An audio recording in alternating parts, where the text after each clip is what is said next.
আলহামদুলিল্লাহ, আমরা সবাই মানুষ। সবাইকে আল্লাহ পাক পাঠিয়েছে দুনিয়া থেকে। কেউ কালো, কে সুন্দর, কে লম্বা, কে খাটো। তারপরে আমরা সবাই মিলে মানুষ। হিন্দু, বৌদ্ধ, খ্রিস্টান, মুসলিম সব আমরা রক্ত মাংসের মানুষ। রক্ত মাংস দিয়ে আল্লাহ পাক আমাদেরকে সৃষ্টি করেছে, দুনিয়াতে পাঠাইছে।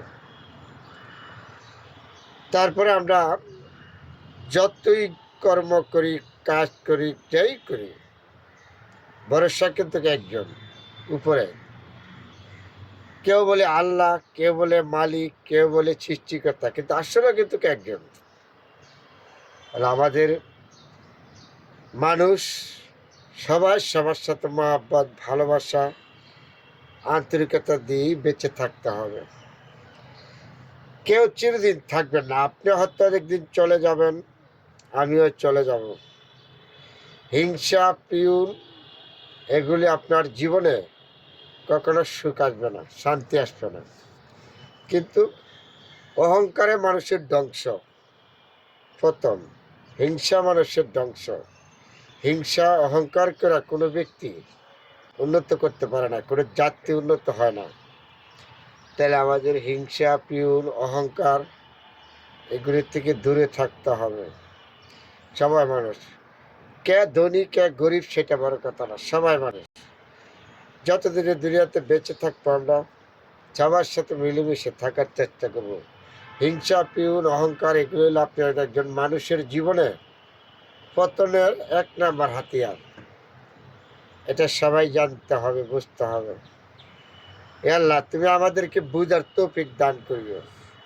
সবার সাথে, কে কোন জাতের, কে কোন ধর্মের সেটা বড় কথা না, আমরা মানুষ। সবার প্রতি যেন আমাদের মন মানসিকতা, আন্তরিকতা থাকে, এটা আমরা চেষ্টা করব এই দুনিয়াতে যদি বেঁচে থাকি। দেখেন, একটা কথা আছে, সকালবেলা ফকির, সন্ধ্যাবেলায় বাদশাহ, আবার সন্ধ্যাবেলায় বাদশাহ, সকালবেলা ফকির। এগুলি আল্লাহর ইচ্ছা। ধন দৌলত এগুলো দেওয়ার মালিক আল্লাহ। আল্লাহ আপনাকে ইচ্ছাগুলো দিতে পারে, দিতেও পারে।